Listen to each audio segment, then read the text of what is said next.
problems, express our emotions in a safe and respectful way, which stimulates our immune system and allows us to enhance our lives. Today I'm wearing one of my stencil outfits, a casual t-shirt and jewelry I made, which I like to use anything I'd like to have in my life as an opportunity to step into the happiness increasing creative flow. So Bodhi's going to show you a close-up of this jewelry and this stencil warbler and wildflower t-shirt.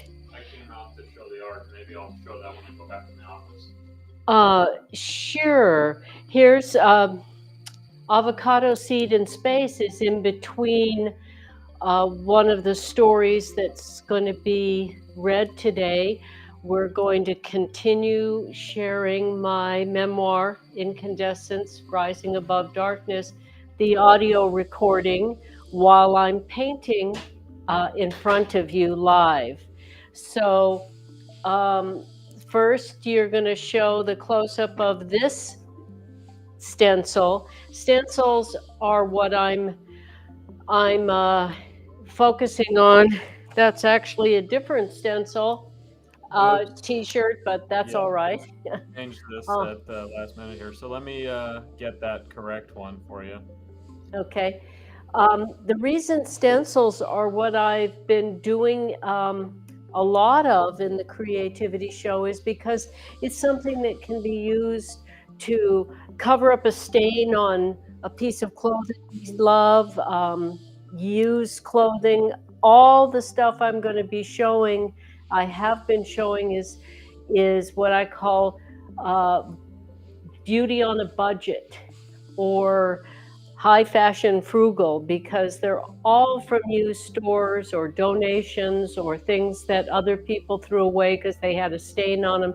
So that's the stencil I'm wearing today on this t-shirt. So we can have very practical everyday wear all the way up to high fashion, elegant. And this today and next Monday, my live stream on Monday will conclude my audio stories. All of them will have been read. The pre-recorded audio version while I'm painting in front of you. And then we're going to show 60 different outfits. A lot of them have 2 or 3 pieces that I stenciled in a exhibition. Before we move on to what's next, which I'll talk about later.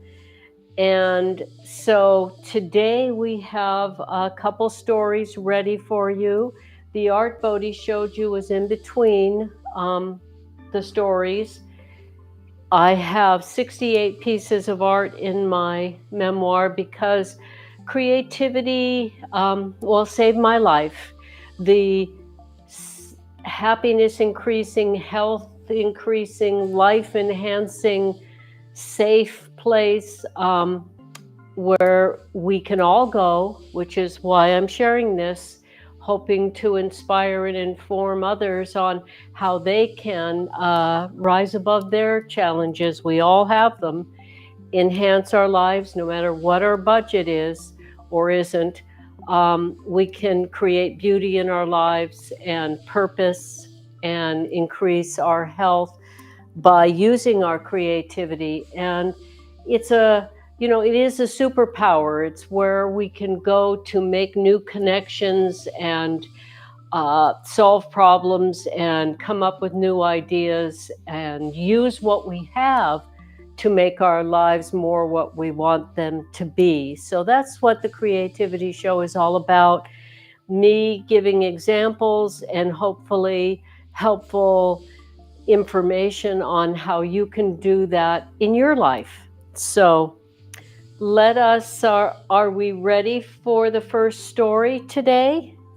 We sure are. I'll happily come back out and show them Avocado Seed in Space when you want it in between the stories. Okay. I'm ready to start this. Let me come out there and start recording the overhead camera, and then we'll we'll get the stories going. Great. So this scarf that I'm enhancing, we showed the entire 18 flowers, which are now out on my Patreon for no extra cost. Oh, we forgot to turn on the camera lights. You know, we are Mother-Son Productions, which means living room lights.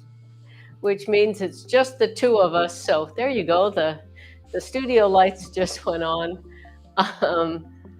Forgive us for our, you know, two people can only do so much, and we do it all. So hopefully you will accept our imperfections. We all have to accept our imperfections in life. That's part of being creative, is we have to do the best we can and then be happy with it, instead of overly self-critical that it wasn't perfect, or it never will be, because that's not human.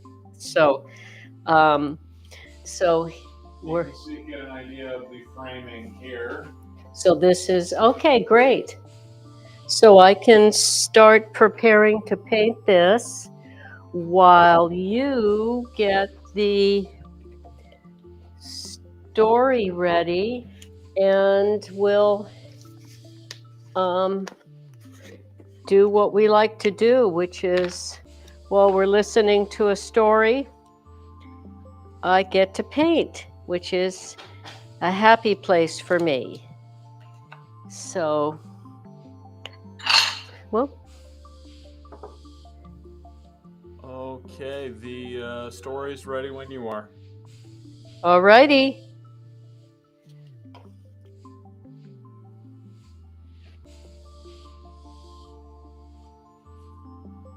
Story number 49.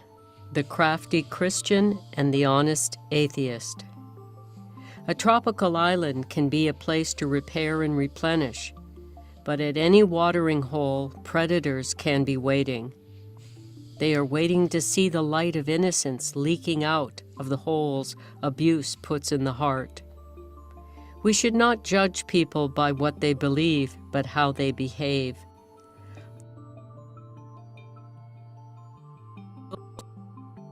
Are especially dangerous and when our son was old enough to be okay without me for a while, I went to a tropical island.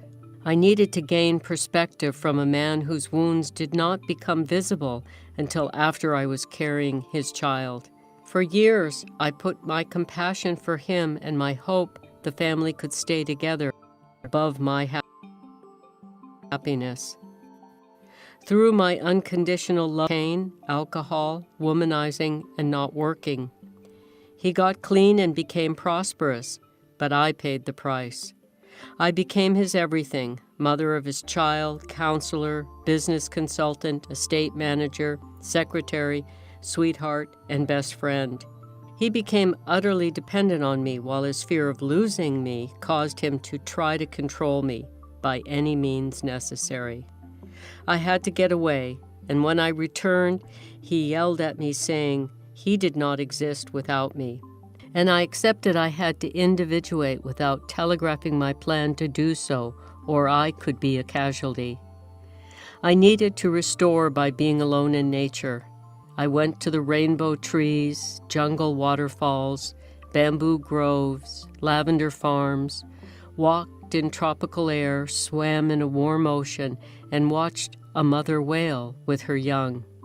The only people I knew on the island had left on a European vacation, and I was feeling very alone. A man who had long lived on the island offered to be my tour guide. I told him I had no interest in romance. He said that was fine because he had a girlfriend. I felt safe to go sightseeing with him because I would be driving, and just in case, I had a taser my son gave me for Mother's Day. Before we got to the bamboo forest, I was irritated by Valentine talking about himself as a healing Christian. Keeping distance from him, I heard him say the same lines to everyone. As we walked, I was embarrassed for him and did not want anyone to think I was with him. It astounded me how many gave him their contact information simply because he had a seemingly innocent smile. He had perfected his lines that temporarily took me in. It amazed me what a big, pushy white guy saying, "Bless you, God loves you," could convince others of. His technique was to just keep talking until they turned over their information. He got a lot of phone numbers. Perhaps some gave him a phony number, while others maybe thought it was the quickest way to get rid of him and would not answer when he called. But some went for it, as I did for a few minutes. He said to me, "We make a good team," and I knew I had to get away from him at the first opportunity. I didn't feel right leaving him in the bamboo forest just because I thought he was obnoxious. So I said, "I am hungry." He directed us to a restaurant I found out later was the most expensive on the island. He ordered the most costly dinner on the menu and then faked surprise as he said, "Oh darn, I forgot my wallet." As he worked everyone around us, I said, "I'm going outside to take some pictures." I grabbed the check without him seeing, and I gave the hostess enough cash for our dinners and a tip, walking as fast as I could without running to the valet. "I have to go right now." The valet seemed to understand and ran to my car. He hopped out, throwing open the driver's door in one smooth movement. I jumped in, tossing him a tip as I raced out of the parking lot. I felt enormous relief to be out of the crafty Christian's presence. Imagining him standing in the parking lot and wondering what happened made me laugh a little, thinking about how the self-proclaimed seer didn't see that coming. I made sure he did not know where I was staying. I left him one message saying, "You are not a healing artist, as you say you are. You are a con artist. Do not call me ever again."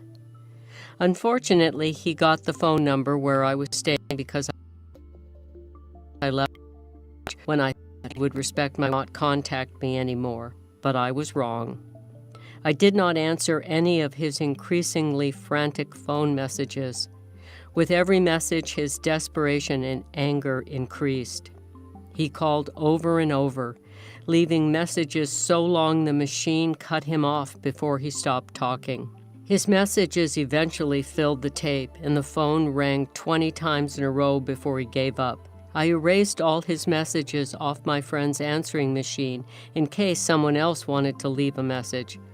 The phone started ringing again, and the answering machine took another urgent message. This one said, "Call me because I have been getting things coming through I need to share with you.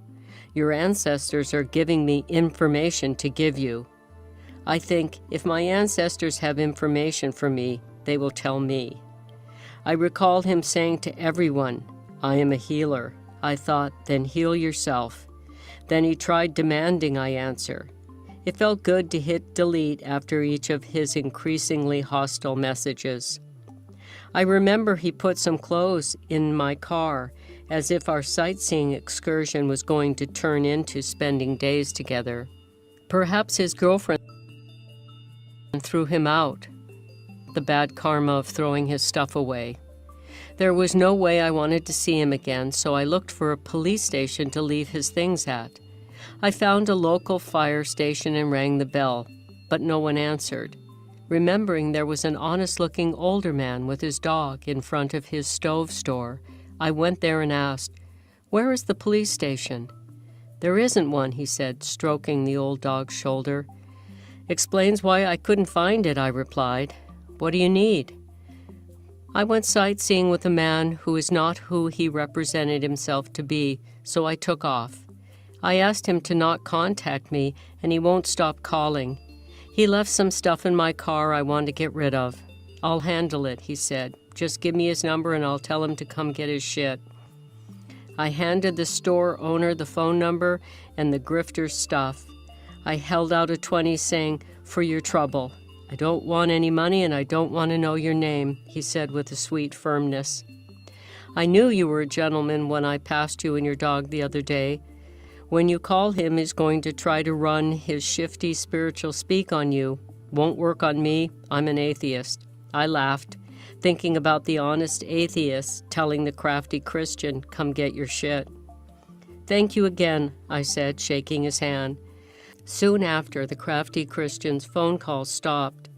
When my friends returned, I told them the story, and they said, "Somehow the worst guy on the island found you, and you found the best guy on the island to deal with him."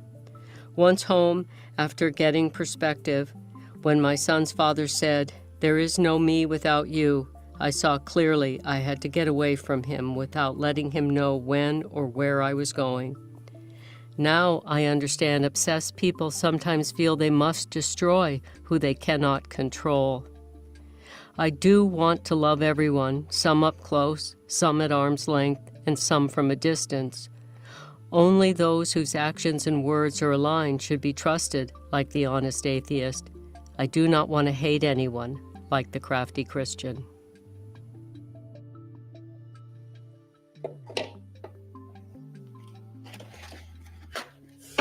Oops. Okay.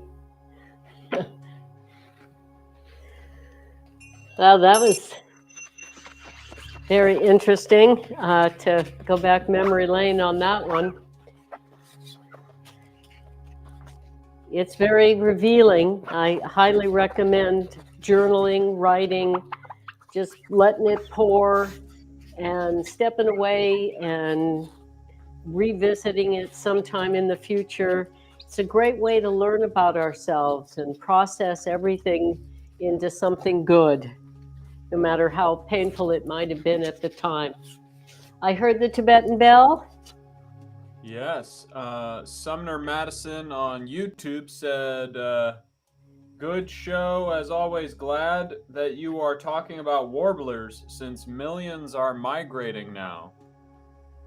Thank you, my avian ecologist friend, Sumner. Thank you for all that you do for the birds of the world. Your long devotion to them, and your award-winning book, A Field, about conservationists in Wisconsin area. Thank you for all of that, and thank you for being here. And yes, birds, you know, they've been around since the dinosaurs. They are some of the few creatures that survived the other devastating extinction of species, and the feather makers. And they are endlessly fascinating and inspiring. So I find them very, well, inspiring and fascinating. They dance, they sing, they fly. So I love them. And my first book, the Book of Cranes, was paintings of all 15 species, and writing that reflected how long they've inspired people around the world. Yes, I hear the bell. Michael is wishing you that you have a happy Mother's Day. Thank you very, very much, Michael, and happy Mother's Day to your mother. And I'm sure she's grateful to have such a loving son as you are, and you're lucky to have each other, as Bodhi and I are lucky to have each other. May we all find a mother, even if it's not our own, to feel fortunate we have in our lives. Celebrate just motherhood, even if your mother somehow wasn't there or wasn't kind or wasn't well. Still, she brought you into this world. That's how you got here. So at least be grateful for that, and find other things if you can to be grateful for, and other mothers.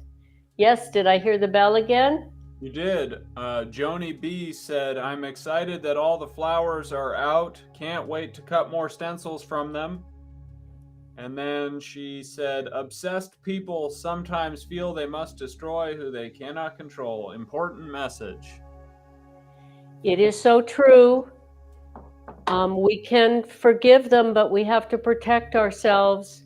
Those who do not feel whole themselves, who feel like someone else completes them or they can't live without, can be damaging, even destroy those that they think they can't be whole without. So be careful, love yourself, help other people heal to love themselves, and step away from those who don't love themselves, can't love themselves because they haven't done the work to heal. Love them at a distance. Stay safe. And thank you, Joni. I'm so glad the 18 flowers are out, finishing this big sarong scarf that I did in 1 hour with all 18 flowers on the floor for a previous live stream. Now I'm coming back and brightening it up, finishing, which I often do. Come back later and enhance until something is done, and then I leave it alone. And this will be finished after next live stream on Monday, and then it will be the 60 outfits we'll show you in that live stream. And then we'll move to what's next that we'll talk about on next Monday's live stream, which I'm very excited about. The stencils will keep coming out. The warblers and wildflowers are the next series. Then it will be cranes. Then it'll be other inspired by nature, the master designers. So it'll just keep coming. And thank you, Joni, for your putting the rose on your guitar case and the calla lily on a cake ideas. I love seeing the ideas you guys have, ways to use the stencils in your own life. And that's, oh, I saw the cake flash there for a sec. I love that, to see what your imagination and creativity does with these designs. Okay? Great. You want to continue with the story? The next story. And then we have 2 more next Monday, and the book will be complete. So we can go.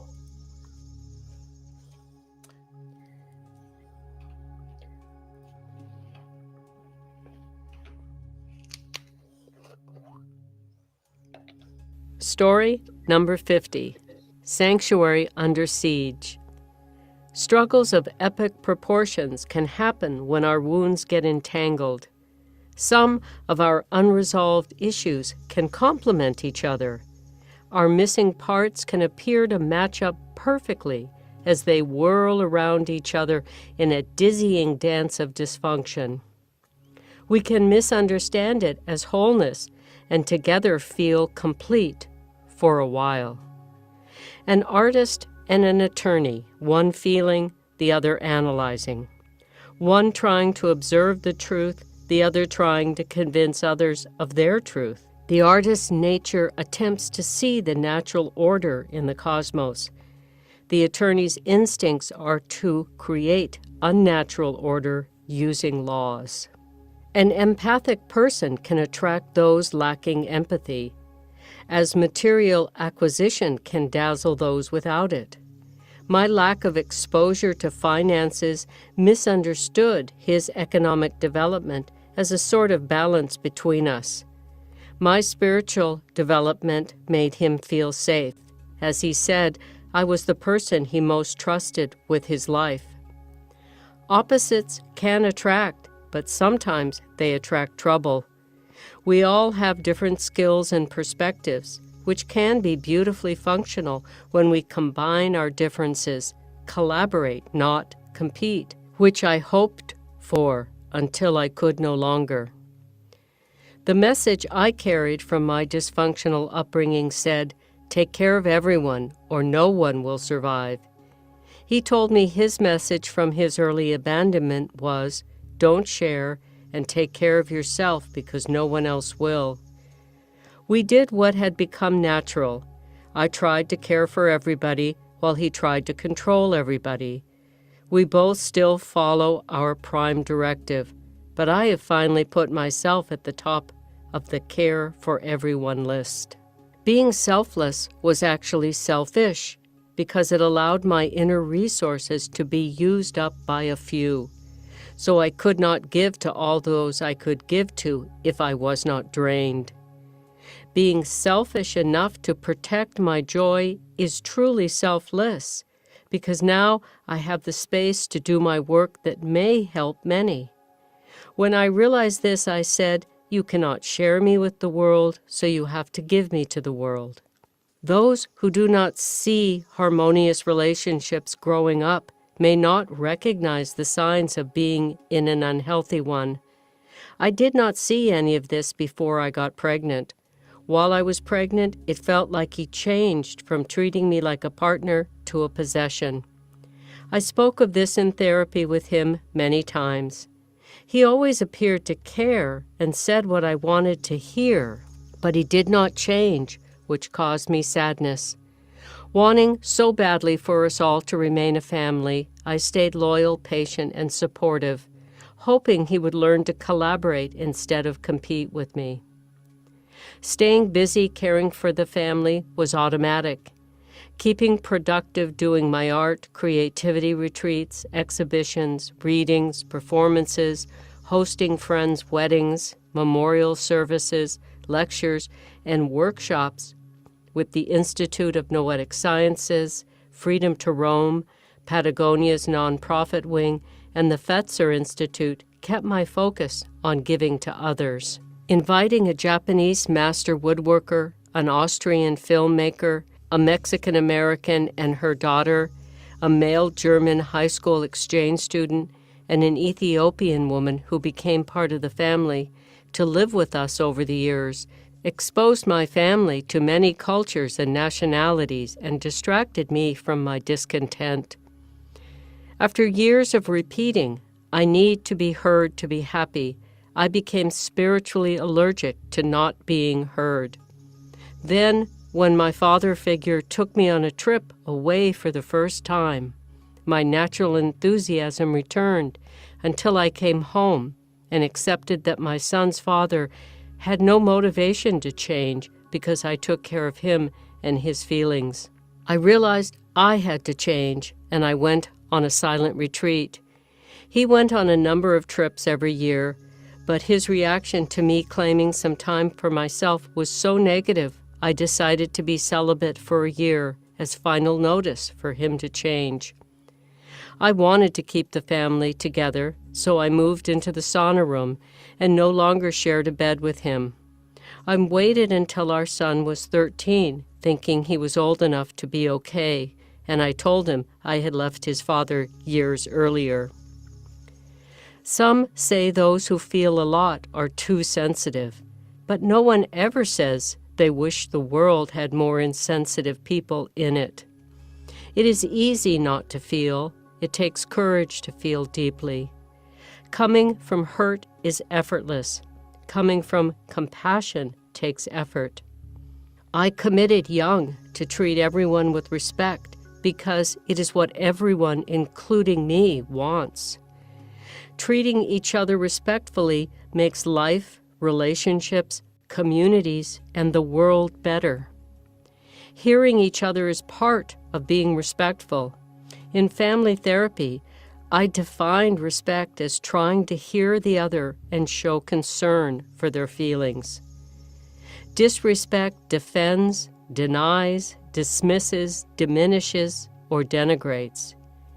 If those close to us do not try to hear us and show concern for our feelings, it is our duty to move to a safe distance to protect our tenderness instead of forfeit it and become bitter. If what we give others is kindness, then why would we deserve or accept less in return? What we go through can be interesting, but how we get through it can be inspiring. Any of us can get entangled in a negative or destructive relationship or become a victim of unaddressed issues. The victorious victim is not ashamed of the shameful things that happen to them. I choose to see the confusion of those who shame victims and not accept it as my own. I seek to let go of misplaced blame. We can practice spiritual martial arts by seeing the hurt beneath our anger and stepping out of the way of the aggression of others. This means we have to love some people from a safe distance. Let us not regret difficulties by keeping in mind the harder our struggles, the more inspirational we are when we rise above them. We can give our struggles a higher purpose using the strength we gain to help others, which transforms adversity into an advantage. Before I left, our family therapist, who had known me for decades, said, "You've tried everything dignified, and you are extremely creative." I do not regret that I gave him multiple chances. I am not ashamed that it took time for me to accept that it might always feel like my love was falling into a black hole. Bottomless pits can be created by the betrayals of trust we all endure if we do not heal those wounds. No matter how patient we are, we cannot heal anyone else. We can only heal ourselves. There can be places so dark within us that not even the light of another's love can illuminate them. Years after I left, I sent an email offering a way to heal the damaged trust in the family by listing the things that I believe broke trust between us. I'm not sharing it because I have no wish to engage or shame. I forgive it all, but trust can only be restored by admitting what happened, showing concern for feelings, and apologizing. I hoped he would acknowledge and apologize to me and our son, who has not spoken to him since before we left. He described what I always told him felt like insulting public humiliations as teasing me, still minimizing the hurt and embarrassment his words caused me. I did appreciate that, for the first time, he wrote to me and acknowledged that he competed with me.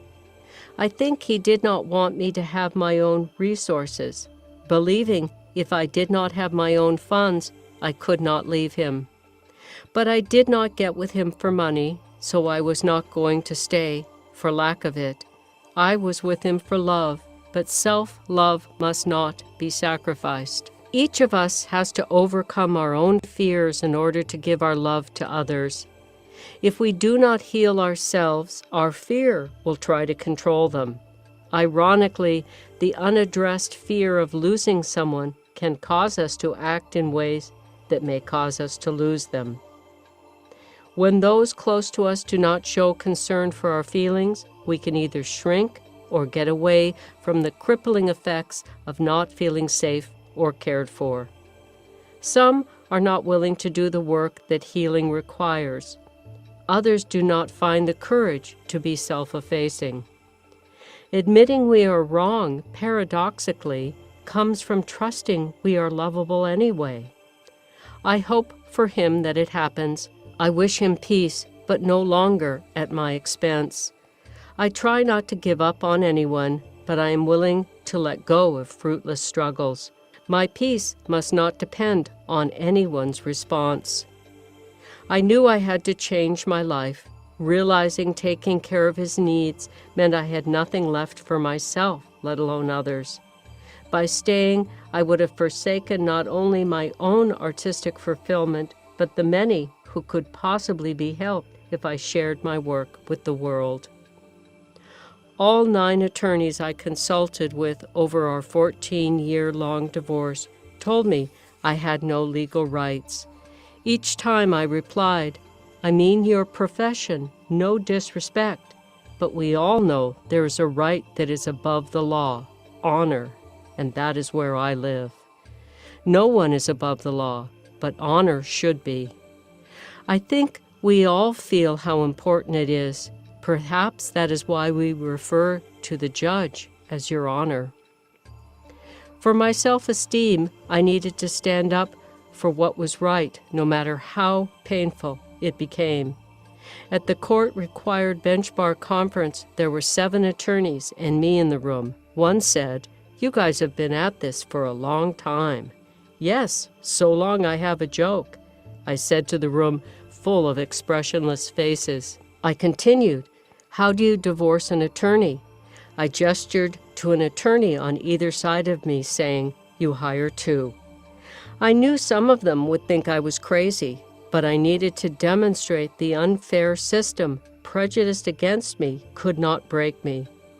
I had a family attorney on one side and a civil attorney on the other side because we were together 16 years before we married. Our 21-year-old son insisted on coming next. Her attorney could not had only been given a day's notice. Our son bravely went up to his father outside the courtroom before the hearing to say, "Dad, please don't do this." We both recall his attorney arguing at that scheduled hearing something like, due to the shortness of their marriage, he should not have to give her much or anything. When the judge asked me, "Who is sitting next to you?" Bodhi answered, "Their son." My ex's attorney's assistant smiled behind her as Bodhi spoke. We were encouraged that the assistant appeared delighted that our authenticity became my innocent defense. Having his child gave me no legal right to anything we created together. No economic value was assigned to all the artistic work I did to every inch of the interior of our house, which attracted a tour from the Museum of Modern Art in San Francisco. My artistic painting, stenciling, etched glass, copper stair rails, window treatments, decor, and furniture designs were everywhere. No monetary value was given to the 16 years of taking care of him, the family, the house, and whenever he asked for help with his business. While our adult son speaking up gave me no legal advantage, it may have undermined his attorney's tactic to keep the focus on our short marriage instead of our long relationship. Some know how to manipulate and take advantage of those who do not have the funds or knowledge of the laws, but that does not make it right. It was a painful realization that the law is not about right, truth, or honor, but about creating order. The first laws were the right of might. During the exhausting years he had the house on the market, he allowed me no say in how, when, or by whom it could be shown, while I had to keep it spotless and available any time someone wanted to see it with a few hours' notice. We were not even allowed to be seen leaving. No one but us knew none of the appliances worked, or that we did our laundry in the bathtub and kept the refrigerator cold with ice blocks. We could not use the oven, dishwasher, or microwave. We called it camping in the castle. I did not feel safe after he spanked me in front of our 10-year-old son. I was not willing to have a lockbox on the front door allowing him to enter any time he wanted. So I had to open the house and leave without being seen every time someone viewed the house. We were allowed one closet to lock all our personal belongings in. I was spent emotionally, mentally, and physically by the ordeal. This was the first time I had been shaken to my core since being raped and getting pregnant at 16. Some betrayals of trust break us. Disappointment can put cracks in our heart that our hope can leak out of. And only love can restore us. My situation had been excruciatingly difficult, but losing the support of women friends made it almost unbearable. Many were accustomed to me being available for them. Some were even frightened or angry that it was not about them anymore. Others saw only what he showed everyone else, a wealthy gentleman letting me live in the big house. There were those unwilling to see my reality of always working and being frugal without ever getting paid or anything put in my name. Some were even jealous of what they imagined my life to be, instead of seeing for 16 years I was devoted to him and the family, but did not even own my vehicle or have any money in the bank. Women can believe they need to make compromises to survive in a world that discriminates against us. Some do not want to see their reflection in a woman who does not compromise and will find fault with her instead of the sexist world. I did not know until I needed emotional support that only the women I met at the abused women's meetings understood. They said I should write because it could help others, so here I am, hoping that sharing my story of healing and recovering my strength can help others regain theirs. It took distance for me to see that many were scared seeing me shaken, as I had always been strong. Instead of admitting they did not have the capacity to be there for me, some criticized me. During my most difficult times, I heard some of the most hurtful things of my life. I will not include these comments because my mother's voice inside says, "It is hard to be strong, dear, but you are, so you can forgive them." And I did. When I was still with my son's father, I was offered a video contract. Because my ex had been an entertainment attorney, I asked him to look it over or recommend someone who would. I ended up finding my own attorney in the phone book. Thank goodness for my self-respect and perhaps good karma, because that attorney years later said she was concerned for me divorcing an attorney. She asked a great family attorney to take my case. Then that family attorney recommended a civil attorney to write a palimony suit to pressure my ex to finally make me a settlement offer. But before it was all over, we had to get yet another attorney, a mediator who was both a real estate and family attorney. So I then had to pay 3 attorneys' fees. My attorney predicted correctly that my ex would finally make an offer in order to look good in front of that high-priced male mediator. All the attorneys said we would get to stay in the house because he had so much debt against it, and considering the enormous deferred maintenance, it would cost him too much to force us out. We wanted to stay and resume our money-making endeavors of creativity retreats and video projects. We had not been able to do them for the years the house was on the market. But instead of letting us stay, he made me an offer saying if I moved every item out by 2:30 p.m. 19 days later, he would give me a settlement.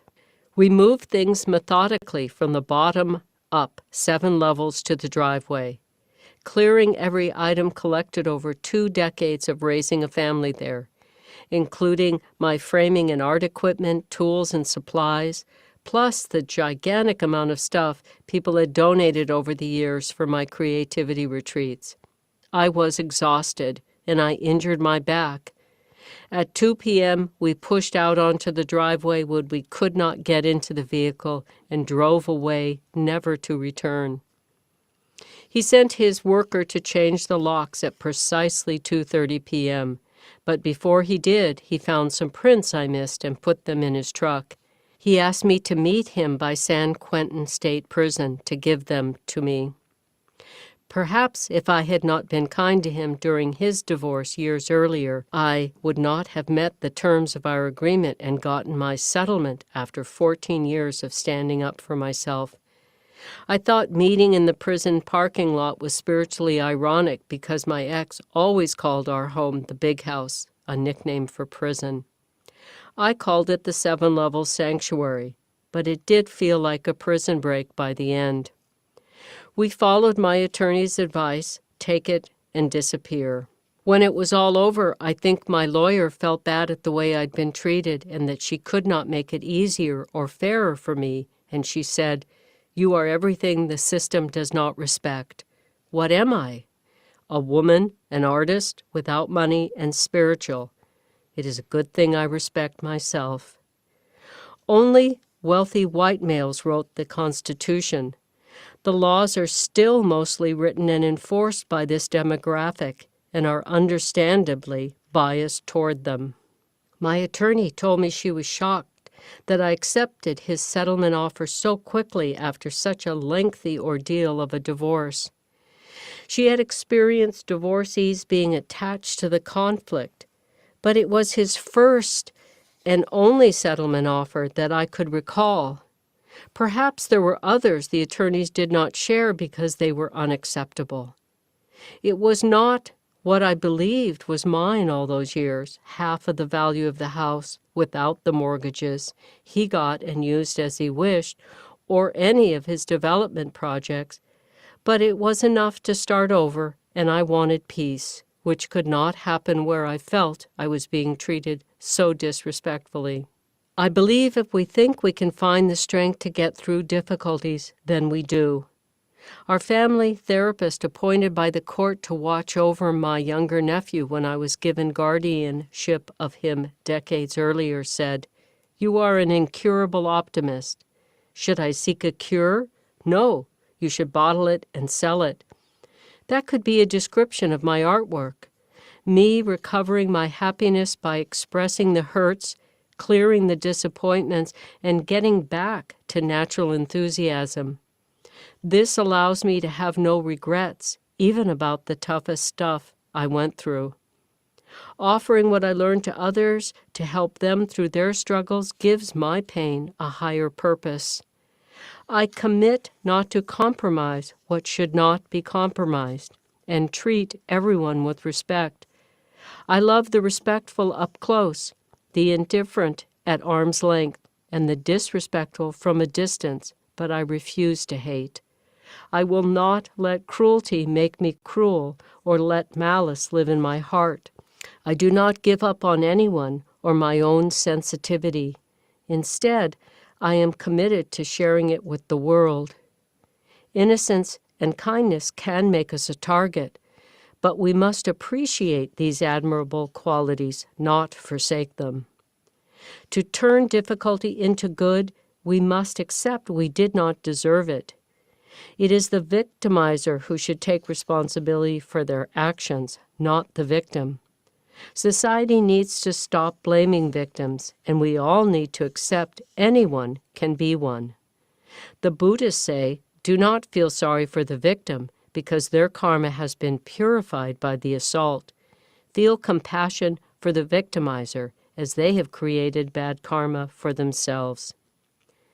Even my ex said my only addiction was turning everything into good. It is not an addiction, it is a choice. I choose to try to find some good in everything, especially difficulties. Overcoming my challenges, I've found great appreciation. Without it, nothing is good. With it, anything can become meaningful. I gained some hard-won wisdom to help others overcome their struggles. Some lose what is most important to gain money or power. I won what is most important, self-respect and the respect of the honorable. Following luminous love out of the darkness of disappointment, I found my courage to leave the sanctuary under siege, and now I'm bringing my dearest dreams into the light.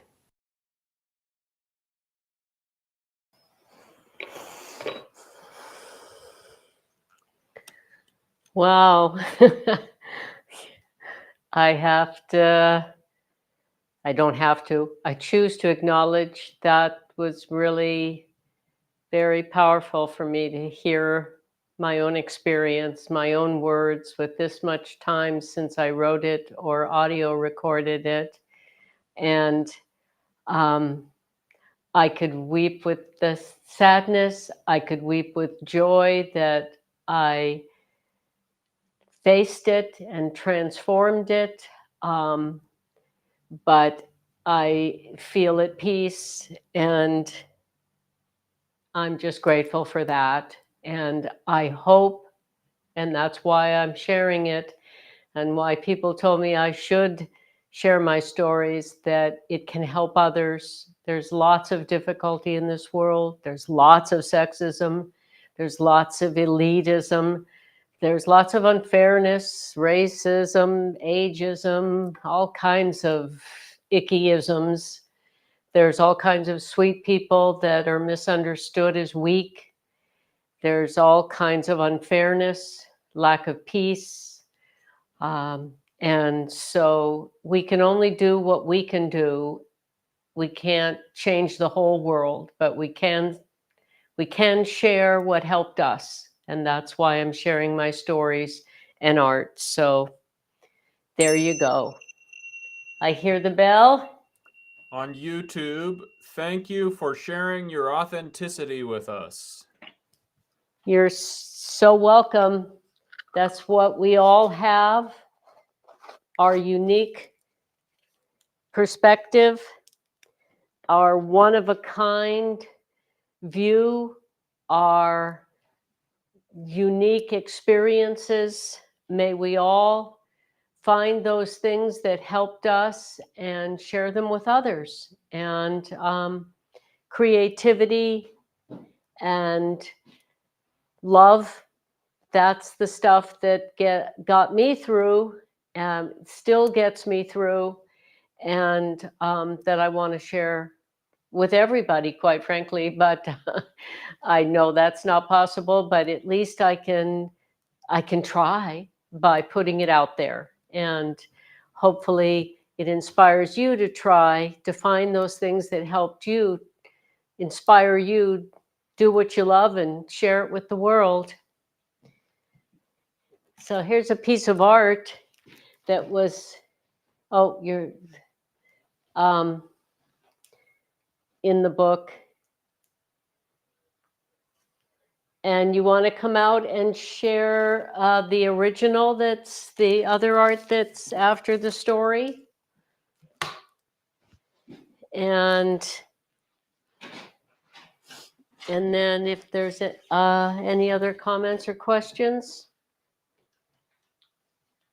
Yeah, there's another one on YouTube asking, what's your favorite flower? Oh, it depends on when you ask me. But I do somehow feel like, the Native Americans have spirit animals. So did the ancient Celts. So did a lot of cultures that are closer to nature, and I love that tradition. So my spirit flower would be the wild iris. So maybe that's the one I feel most connected to. But I love every flower. I don't think I've ever seen a flower I've never seen a flower I don't love. And depending on the mood, the lighting, my favorite changes. But the wild iris, I would say, is my spirit flower. Are there any other comments or questions? And probably a good time to wrap up.